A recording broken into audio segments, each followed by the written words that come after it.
നമ്മൾ അയല വറക്കാനായിട്ട് ഉപയോഗിക്കുന്ന അരപ്പിനകത്ത് സ്പെഷ്യലായിട്ട് ചേർക്കുന്ന സംഭവമാണ്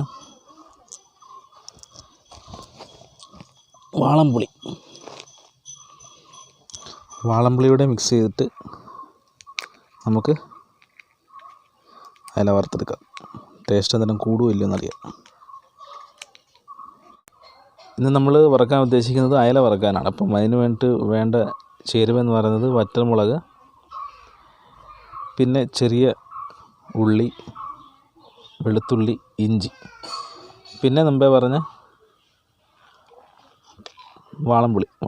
വാളംപുളി വേണം, പിന്നെ കുരുമുളക്. ഇത്രയും സംഭവങ്ങളാണ് നമ്മളിന്ന് ഉപയോഗിക്കുന്ന അരപ്പ്. ആദ്യം നമുക്ക് വറ്റൽമുളകൊന്ന് അരച്ചെടുക്കാം.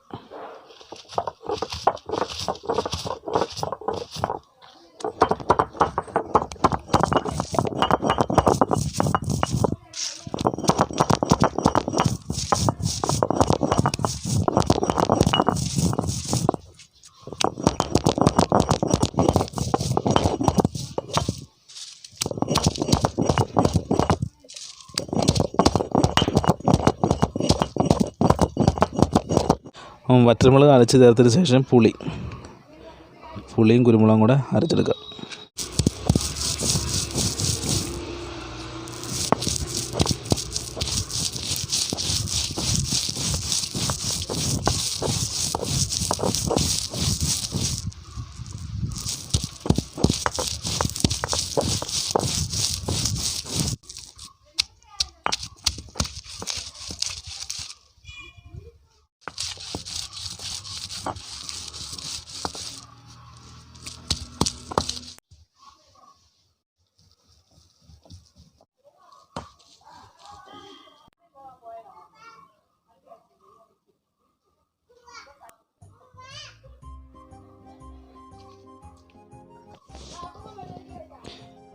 ഇനിയിപ്പോൾ അതിനൊപ്പം തന്നെ എണ്ണയുടെ ചേർത്ത് നമ്മുടെ മസാലയും മുളക് പൊടിയും മല്ലിപ്പൊടിയും എല്ലാം കൂടെ ചേർത്ത് മിക്സ് ചെയ്ത് നല്ലോണം പുരട്ടി വെക്കണം.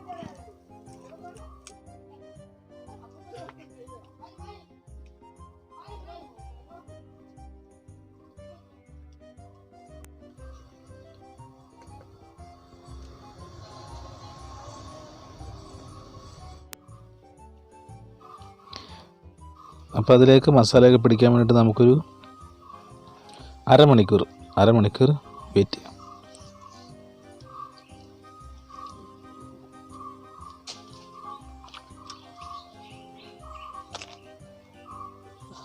ആദ്യം നമുക്ക് പുഴുങ്ങി വെച്ചിരിക്കുന്ന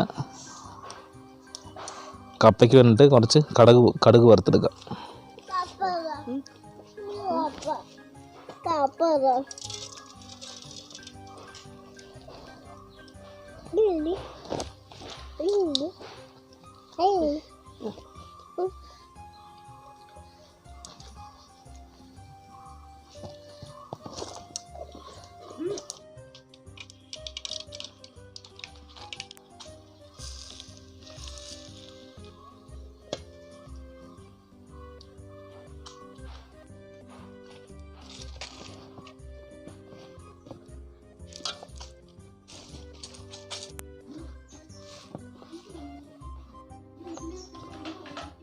ഇനിയിപ്പോൾ നമുക്ക് അരപ്പ് പുരട്ടി വെച്ചിരിക്കുന്ന മീനൊന്ന് നല്ലവണ്ണം ഒന്ന് വറുത്തെടുക്കണം.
അപ്പോൾ ഇന്നുണ്ടാക്കിയത് കപ്പ പുഴുങ്ങിയതും അയല വറുത്തെന്ന് പറയുമ്പം അതിൻ്റെ ഒപ്പം നമ്മുടെ വാളംപുളിയുടെ മസാലയുടെ ചേർത്തിട്ടാണ് അയല വറുത്തെടുത്തത്. അപ്പം ആ റെസിപ്പി എല്ലാവരും ഒന്ന് പരീക്ഷിച്ച് നോക്കണം. അപ്പോൾ ഇന്നത്തെ വീഡിയോ എല്ലാവർക്കും ഇഷ്ടപ്പെട്ടു എന്ന് കരുതുന്നു. അപ്പോൾ ഈ ചെറിയ വീഡിയോ എല്ലാവർക്കും ഇഷ്ടപ്പെട്ടുവെങ്കിൽ ഞങ്ങളുടെ ചെറിയ യൂട്യൂബ് ചാനൽ എല്ലാവരും സബ്സ്ക്രൈബ് ചെയ്യുക. സബ്സ്ക്രൈബ് ചെയ്യുന്നതോടൊപ്പം തന്നെ അതിൻ്റെ തൊട്ടപ്പുറത്ത് കാണുന്ന ബെൽ ഐക്കൺ കൂടി എനേബിൾ ചെയ്ത് കഴിഞ്ഞാൽ ഞങ്ങൾ ചെയ്യുന്ന ചെറിയ വീഡിയോസ് നിങ്ങൾക്ക് നോട്ടിഫിക്കേഷനായി എത്തുന്നതായിരിക്കും.